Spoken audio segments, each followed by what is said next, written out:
This type of witchcraft has killed so many people, believers inclusive. But today, as you tune into this very video, you shall know the truth. And the Bible says the truth shall set you free. I personally, I had suffered in the hands of this witchcraft when I had no knowledge. Remember, the Bible said, my people are destroyed for the lack of knowledge. But through the fire, God elucidated me. When knowledge came to me, God helped me to know the existence of such mystery. And it's in that very regard, I'm going to share with you that very secret today. Make sure to stick around till the very end so that you don't get to miss any single revelation. Because where there is no knowledge, the people perish. But you shall not perish in the name of Jesus Christ of Nazareth.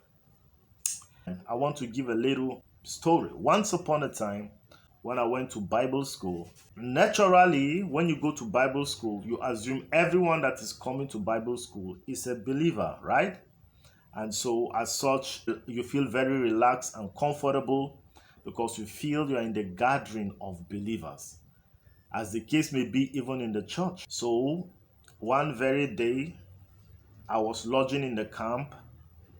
So that very night, there was an owl disturbing because that place is sort of like bushy. So I heard a lot of noise downstairs. People are trying to shoot stone, because the sound was very, very loud. And considering the fact that that place was a very quiet vicinity, so that made it even worse. So that being said, that night went, and the next day, so returning from lectures that very day, I went to the bathroom, right? So, because they demarcated the toilet and the bathroom, right? In the bathroom, while I was taking my shower, I was perceiving, smell and odor, such like feces, like someone was pooing. And there are laws, in the environment, all right? So that's not something you should do in that place because it has been demarcated already. So at a point, I couldn't bear because I was taking my shower. I couldn't even breathe. Considering the fact you're just returning from lectures, the weather was hot, and you're taking some, you're just perceiving. If that was a toilet, that would have been a different thing altogether. So out of frustration, I said, who is that pooing in this place? Who is, so naturally, I wasn't expecting to hear anything. And suddenly I heard a voice. Praise the Lord. Suddenly I heard a voice. What do you mean? What do you mean? Why will you say I'm pooing? Wow, that was surprising. I said, who? Did I call your name? As a matter of fact, you can't even see anybody there because, you just entered. If somebody is there, you wouldn't even know who was there.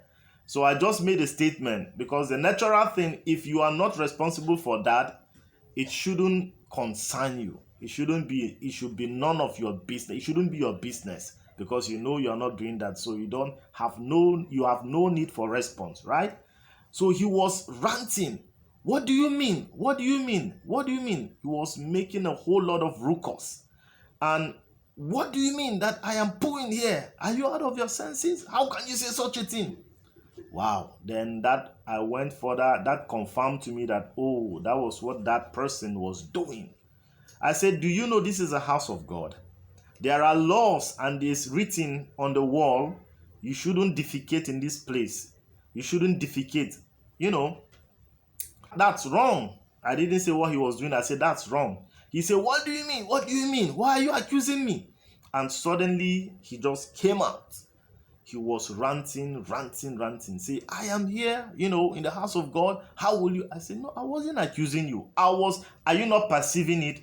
And when he came out, the smell was, still, the odor was still much. So it was almost leading to a brawl. So some people have to come, because he was very, very, very antagonistic. Very, very. He was actually trying to accost me. So when people came, So we just left. He now said, I will show you. Do you know who I am? I said, brother, that's enough. We all came to worship and to learn more about God. So I left. So that very night, while I was under a tree, because it was about time for our exams, so I was under a tree in the evening studying where there's light, floodlight there. So I just had an intuition in my heart that this anger that came ought to be curtailed. And I felt a press in my spirit that almost broke the peace in my heart. So I was just communicating to God about that. So that very night, I went to bed. After praying, I slept. Somewhere around 2 a.m. or so, I felt the presence of a being right in my room. And guess what, beloved? I was pressed. That was some years back, right? I was pressed. I couldn't breathe.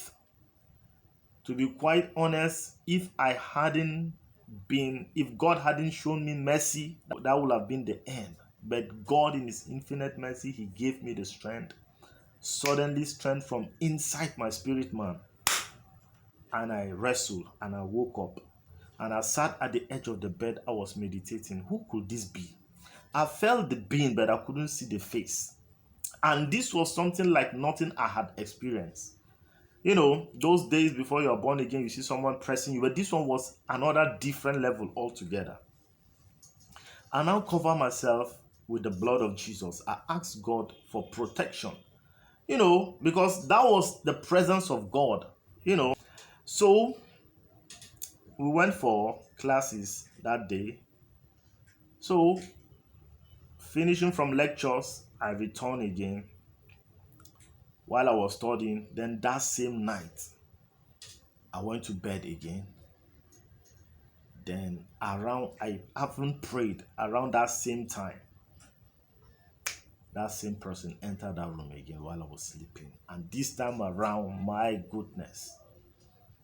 In fact, I was seeing myself in between life and transiting to the other world. And suddenly the Spirit of God from deep within again came. Jesus! And I woke up. Mali Pratanasia. This time around, I know that I was being attacked. And I said, Holy Spirit, what could be wrong? Then the Spirit of God reminded me, the person we had a brawl with, that was threatening. Kali Prakadusha. In Tabara Tapalatia. Krakatu Satala. I started praying, binding, breaking every strong man with every strength I could muster, by the revelation of the scriptures and everything. Because in my own mind, how could I be in the presence of God and being accosted by the son of the devil? I was completely infuriated, to be quite honest. So I remembered in the book of Job, while the angels, sons of God, were going to meet God, and the devil, Satan too, was coming along with them. So I prayed vehemently that day, and I laid some dangerous decree that night. Marie Kali Prakanazia. I prayed to the point that I know that my prayer was answered. The spirit of authority, the spirit of the Lion of Judah, the Spirit of God was around. I was feeling the presence of God like that, the motion of a warrior, so to speak. That's a better way to put it. Coming down at the staircase at the reception, lo and behold, what happened? Guess what?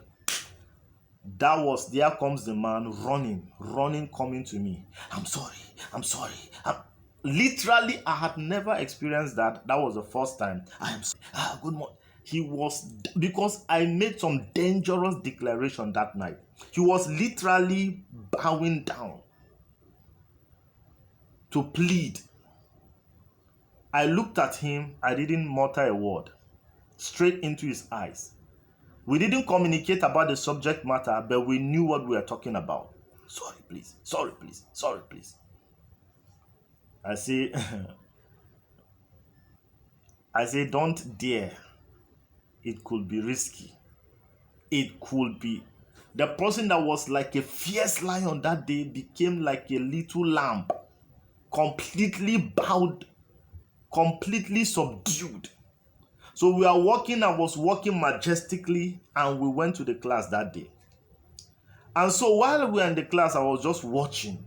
Then that was when the revelation came.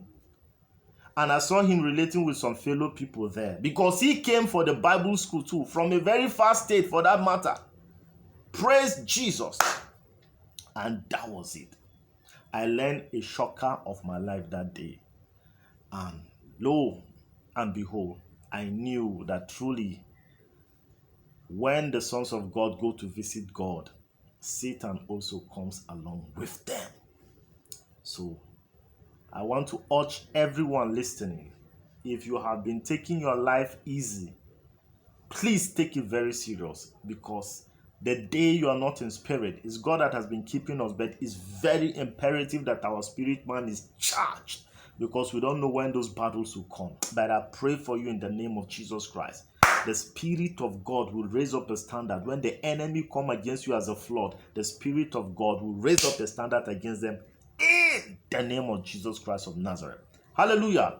So this leads me now to this very strange form of witchcraft. This form of witchcraft, it looks like everything you know in the church apart from a witch or a wizard.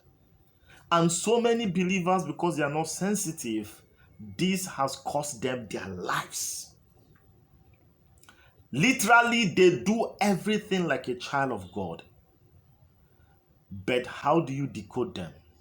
There was a man in the book of Numbers called Balaam. That Balaam, the scripture says he had the visions of God. Literally, Balaam saw when Christ will come, a star rising up in Jerusalem.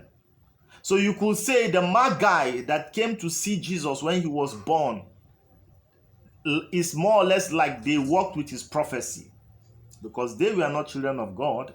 They were not born again, so to speak. The people from the east that came to worship Christ.